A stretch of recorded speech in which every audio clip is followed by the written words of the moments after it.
is that the first two measures is called the antecedent. It's the before. And the next two is the consequent, or question and answer.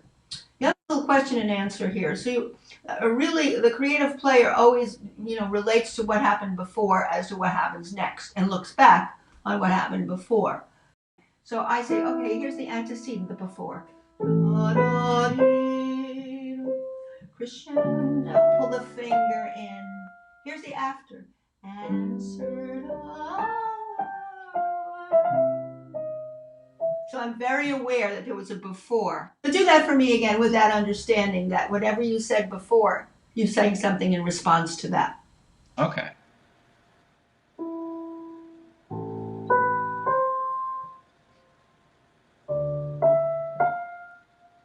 Tip it.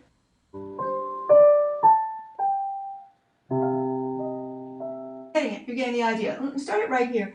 Underneath and come around and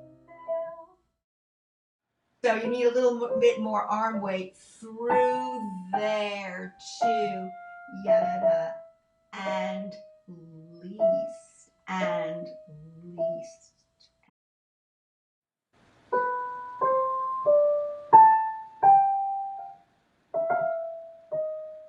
That was the best one. Yeah, because it had density here. It didn't sound like, a sort of a thin, turfy kind of sound. Okay, now what I want you to do right at that juncture is add just the fundamental bass under it. Okay. Now remember, the bass can't be louder than the start. Yeah. So that balance is important. It's a very soft G there because this is going to be a soft B. Because it's a springboard around to the sub-destination A, final destination, melt E.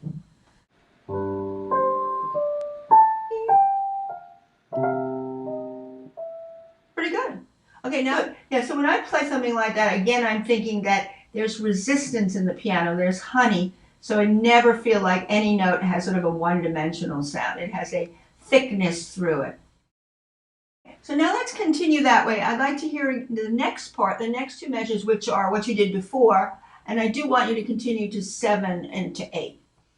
Because 8 is different than would have been 3, correct? Right. Different. But it's still an after. You're thinking before and after. This is like going up a scale with a sort of like in the middle 2 C's, but it's still overall thinking of a scale A, B, C, D, E, F. Do, re, mi, fa, sol, la. So do, re, mi, fa, sol, la. There's your destination. Oh. Okay. I pulled my finger toward me to get that. You can see that pulling the finger toward you to beautiful kind of destination without a smackdown. It's a swell of the note.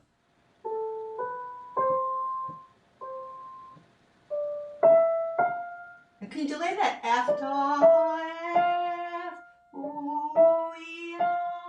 Yeah. Okay. The wrist plies that. Better. Now dip down for, again, the B, C, D is springboarding to the A. Fade away. That was good. That was good. Okay, now let's go back again, 5, 6, and 7, so that you dip your beat. By the way, another thing to remember, when you had that long note F where you went to A, listen for the decay, come in on the decay. Okay. Yeah, because remember, what comes before triggers what comes after. It influences what comes after. So your decay is then feeding into a what? You're matching that decay and then rolling toward the A, what B, C, D, a 3-note bundle of group of notes. Lift. And.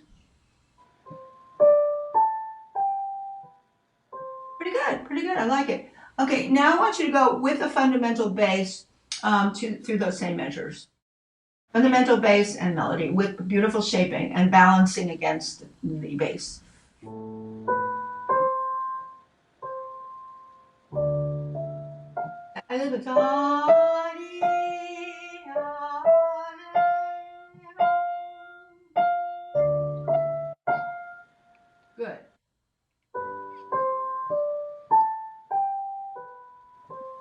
that can use improvement is the da,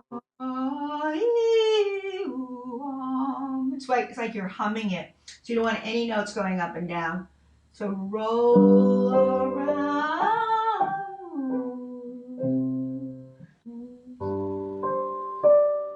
I think the only note that's bothering me is that D because that's Okay. up and Yeah. ah, ooh, A, get to that A, ooh, A, ooh, Perfect. Yeah, that was quite a bit of difference. Okay, now we're going to continue that way. Continue now with the right hand playing. That would be pick up to measure 9, 10, 11, and 12. 9, 10, 11, and 12, the next four measures Okay. with that pickup. Now you're playing softer now because remember in Chopin, when things come back with lots of repeats, you want color. Let's say you start with da, da, da. Second time.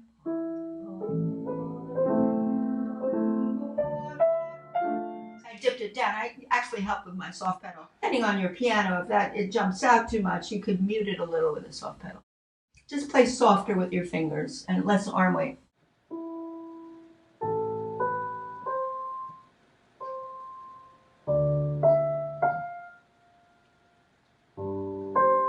Careful there.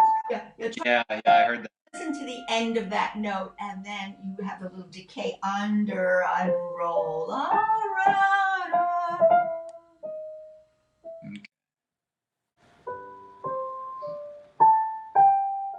Okay.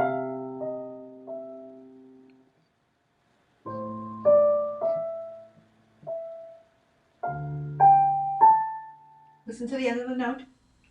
Good. Huge improvement.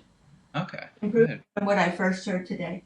Okay, now what I want you to do is add everything again. Now add the afterbeats. But keep in mind everything you did today when you did the fundamental bass notes and the treble. I want you to keep in mind that stays intact.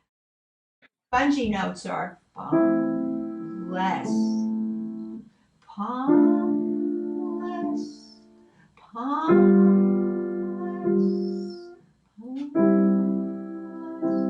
Yeah, you know your third beats are going to be the lightest beats.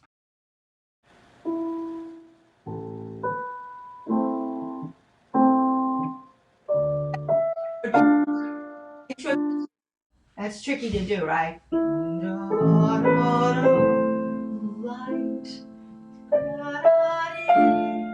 Light, right?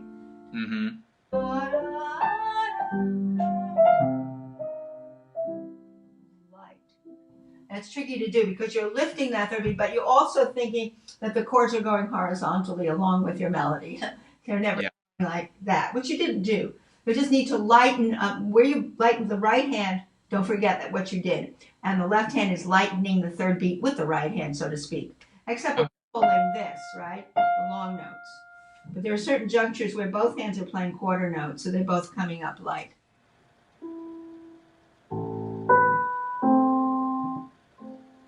Continue.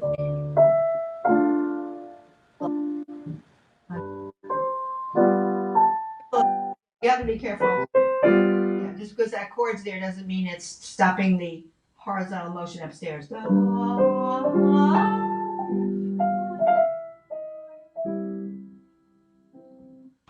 have to be careful, da da bum, because the left hand decides it has a chord.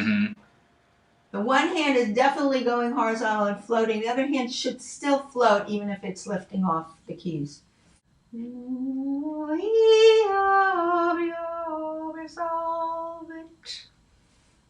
So that doesn't change just because of this hand. That doesn't change. The way you model that right hand doesn't change. Dragging through the honey here. And this hand is floating sideways, floating sideways. It's still floating, even though you're very soft, come around to the audience. You want to skirt around your thumb. And the left hand doesn't want to stop whatever you've decided to do and model in the right hand. Picky measure there. Yeah. There, it worked better. Very good. I think the vulnerable finger is the thumb upstairs that likes to crash. Yeah.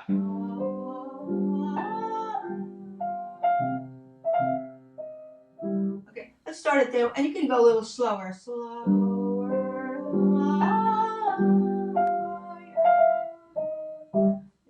Good, you're getting the idea. Now let's continue. Da, da, da, left, crescendo, there, light. Okay. Careful. Continue all the way, like a scale. Mm-hmm.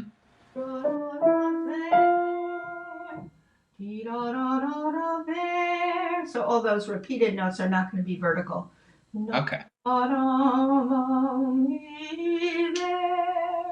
want you to recapture what you did when you didn't do any of the bass, where you went da, da, da, light, crescendo there, and you dip down. Da, I want you to keep that memory of what you do when you don't add the other. Okay. There you go. Crescendo there, dip down. Right, so you want to keep that in mind no matter what you add in the left hand.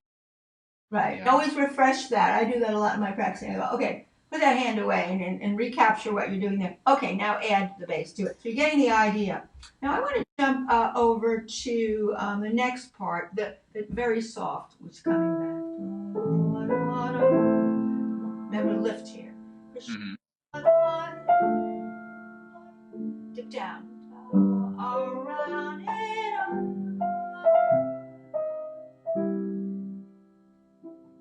Okay, so we're now at that, playing a little softer here on the repeat. Okay. Coming back.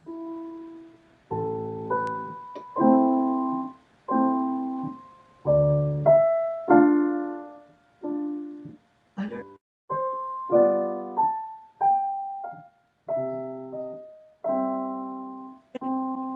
Notes might not have been there. That was better. Better phrase. It's much more horizontal. Remember, the ornament comes on the beat. Yeah, that's right. Show me that measure. Da, da, da, dee, do. Okay. Second beat, because you're actually melting into the long note, aren't you? Yeah. Yeah.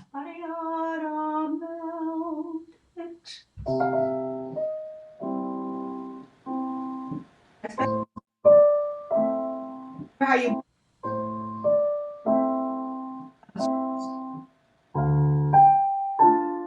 Not the thumb so loud because it's rolling up. Roll toward this. Roll toward this. Slide. Roll toward. Pull the finger.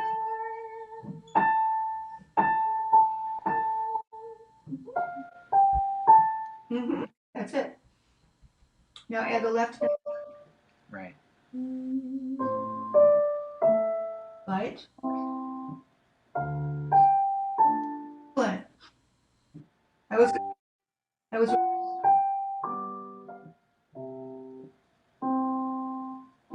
Careful with this, because these are all springboard notes to there. Yeah, the D. Yeah. Down.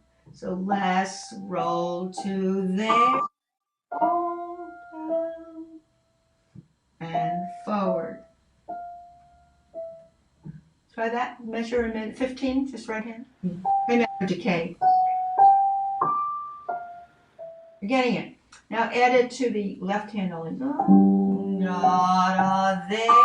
Fold.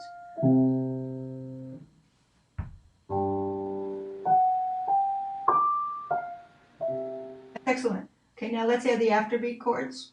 Mm-hmm.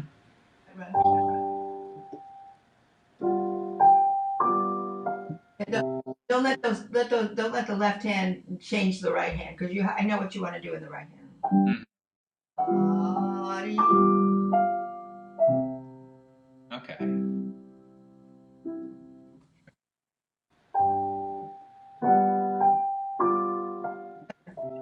Better. About this, you want the E to stay, so these are underneath, right? Because the melody's here, the chord is, here's your balance, right? It's very good. So you're getting the idea, and the way to do it is to sort of unlayer it a little bit back to what you did when you started, and add, like we did today, a little bit of right hand, check your phrasing, add this fundamental bass. If the phrasing is good, add the afterbeats. If it isn't, you can also do things like we did.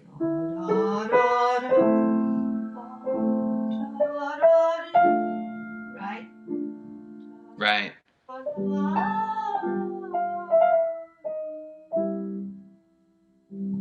Things like that. So that's Okay. practicing pays off ultimately. What you have here, incidentally, is the melodic minor of A minor. The melodic A minor uses the raised notes F sharp, G sharp. See? Right. Because he starts on the fifth note of melodic minor. The sol, do, re, mi, fa, sol. Sol, la, ti, do, re, me.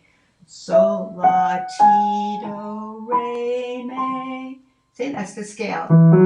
Starting on the fifth note, right? If you want to end there.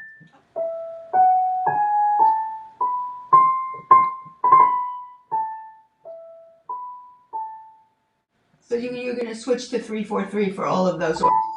Yes. Okay. And make them melodic, like I'm doing. Say, Yeah. the first one is this one, the second one, third one. Wrist roll. So you want them to be very melodic. So try that again. Do that crescendo. And that's bundled notes, lots of notes in a groove.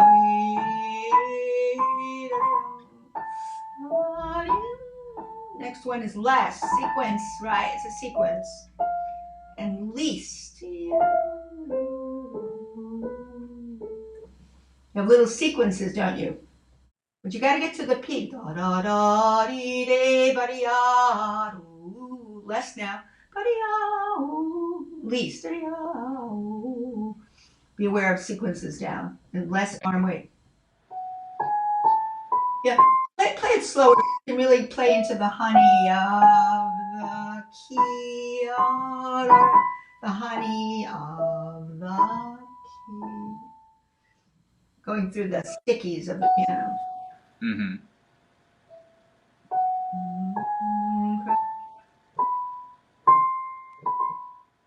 By the time you get there, you're going to be pretty much in the keys because you made your crescendo all the way to the.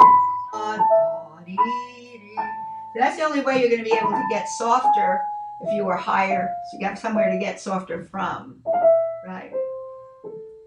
So this has to be in the key of push. Okay. You need to get your crescendo there.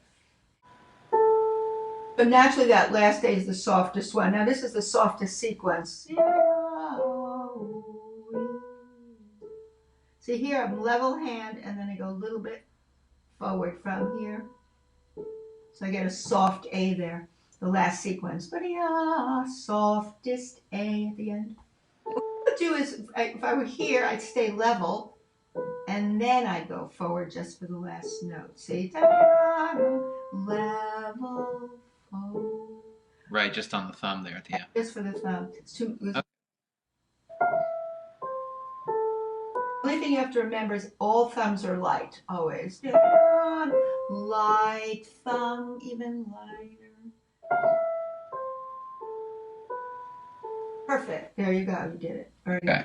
Okay, now what we have here is a dominant arpeggio, and the dominant E major is the dominant A minor, primary dominant. So you've done arpeggios, so you know how to do them. Now, triplet eighth, then he doubles the triplet into 5 notes. 1, 2, 3, 4, 5. 1, 2, 3, 4. Why did I do that? Because it's a dotted A 16. 1, 2, 3, 4. Now this is big, because you're already at your big juncture. This is big. This is big. Resolve it.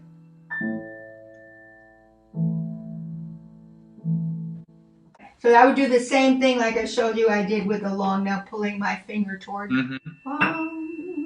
Second one.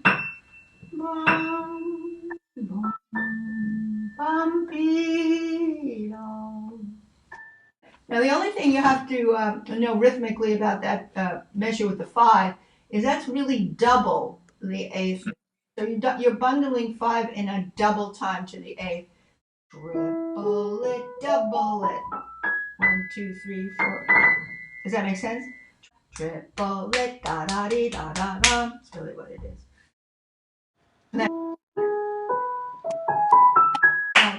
That's the idea. You got it. Triple it. 1, 2, 3, 4, 5. 1, 2, 3, 4. 1, dee, dee, da. Let's say you did a little spot practice. But for me, I'd say, you know what? I really gotta make sure I'm moving my arm right, my thumb's coming under. So let me do everything in a slower time zone. Just for that, let's say 2 measures.